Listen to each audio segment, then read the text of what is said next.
What's happening, everybody? This is the Behave Oddly channel. I'm here with Ryan. I'm Dave Fitz, and we have another drum video coming at you, a little breakdown. Behind the Music series, of course, where we deep dive into the drum video at hand, which is Heavier by Slaves. Very, very solid choice. Very solid choice. Why this one? Man, this song, it just rocks, bro. It does, man. Everything about the song is killer, especially the drums. I mean, you listen to that first drum beat for the first time, and you're like, wow. Like, why did he choose to do that? How did he come up with that? It's definitely a drummer preferred song, I would say. Like, if you're a drummer, it's obviously going to catch your ear. That's what caught my ear about it, because you have like the kind of smooth, easy intro, and then drops in hard. Okay, I noticed with this one, in comparison to the other ones, this one seems a bit more produced than the other, not the other videos, but the other songs. Is there any, like, I know you can kind of produce, like, kind of dress up the vocals a bit, the guitar and everything a little bit. Can you dress up the drums at all? Yeah, okay. That's a really good question, actually, and something that we should explore on this channel more, which is how to get the best sound out of your drums. And it, in some cases, unfortunately, they don't do live drum recordings. They'll do they'll record individual hits around the drums and, construct a drum beat that way. However, I get the feeling that in this song, it's a live recording, but it's chopped up, meaning the guy will lay down his that intro drum beat. He'll play that part, and then there's a little break after a drum fill. So in most modern songs or today's songs, it's not done in a live recording, everybody in the studio together. It's done separately and then add exactly the percussion over. Yeah. Okay. It's all individualized, and then you layer. It's like layering things on top of each other for the most part.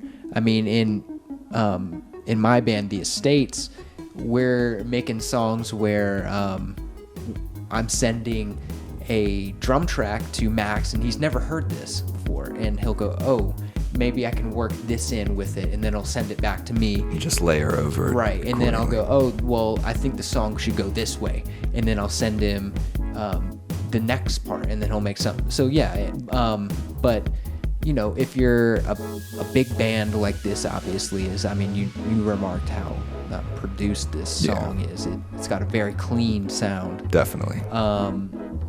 You're gonna be in the studio, so everybody's gonna be like, it's gonna be a live recording, but it's gonna be individualized takes, if that makes sense. Now, obviously, like, the key, like, staple of this song, at least for me, and you just touched on it, is that drop.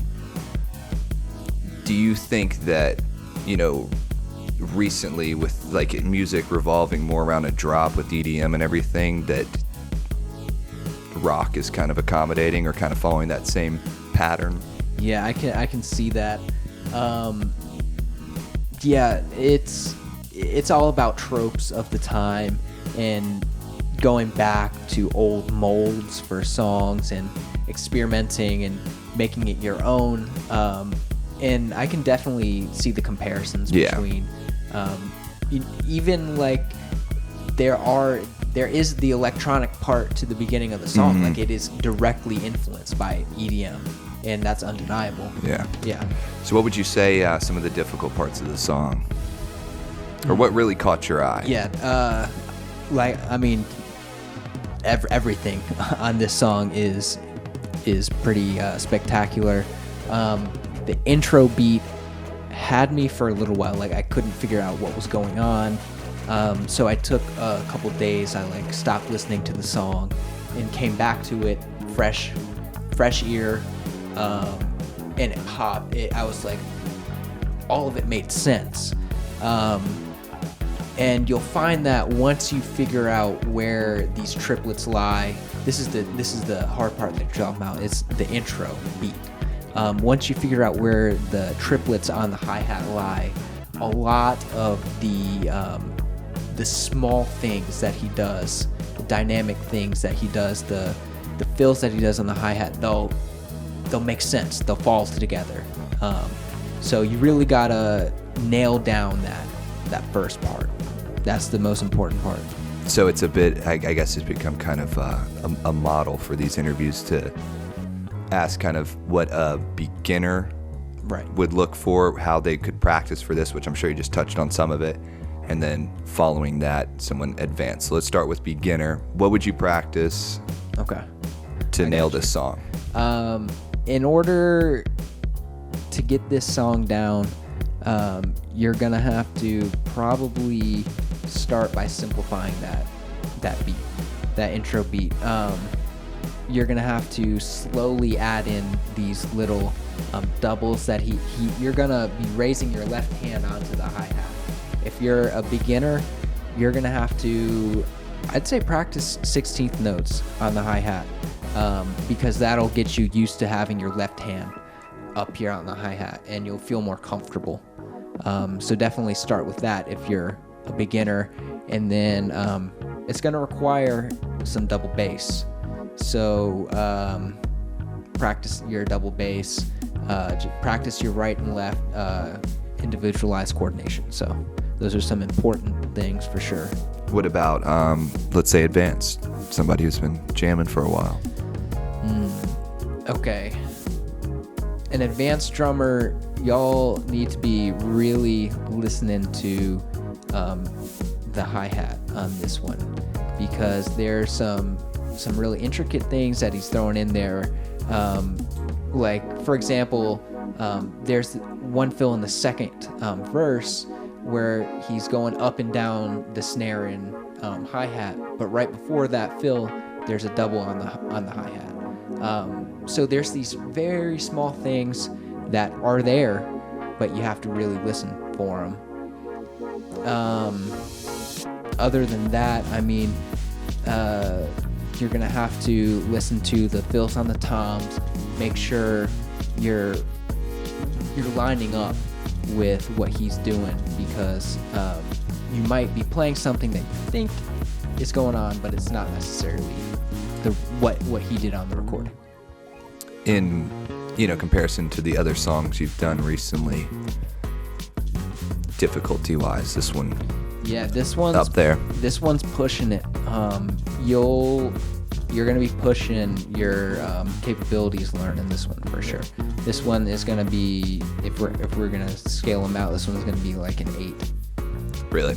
Yeah. So as far as just the entire song goes, what gave you the most trouble? The hi-hat?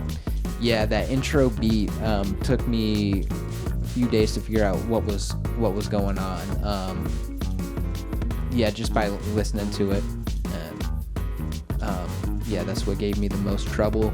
I did have to go back and practice some double bass because I've been slacking on that. Is that just something you can get rusty with, or? Yeah. If you're not using your left foot all the time for like a bass pedal, it can start to become feeling like uncomfortable or weird. But you just gotta jam it out. So when you, let's say before you record the video, how many times do you play this through usually? I'll practice it 2 or 3 times, and when I feel comfortable, I'll start to record it. Yeah. But it's very rare that I'll do one in one take and be like, okay, that's it. Right. Even if I get it on my first take and I'm like, that's the right one, I'll do a second or even third one just to have like an extra take. Just because, it's always good to keep trying. Brush off some cobwebs. Yeah, maybe you'll do it even better than your first one. So, overall, it would take me about 30 minutes to an hour, maybe. Probably not an hour, but 30 minutes to an hour for everything to get done. Okay. You got anything else for the listener, the viewer? Any final words of advice or anything? Well, I think I shared most of the most important tips for this one, but again, you need to be practicing your left and right hand independence a lot. Practice doing some rudiments. Try putting it around the kit, and then maybe changing up the time of where you start your rudiments, and that's where you can start to develop these really odd time signature things. So practice the small things, practice them a lot, and always go back to your basics. Hell yeah, man. This is sick, dude. Always a blast. This is the Behave Oddly Behind the Music. I'm David Fitz. I'm Ryan. Thanks for listening. Checking out.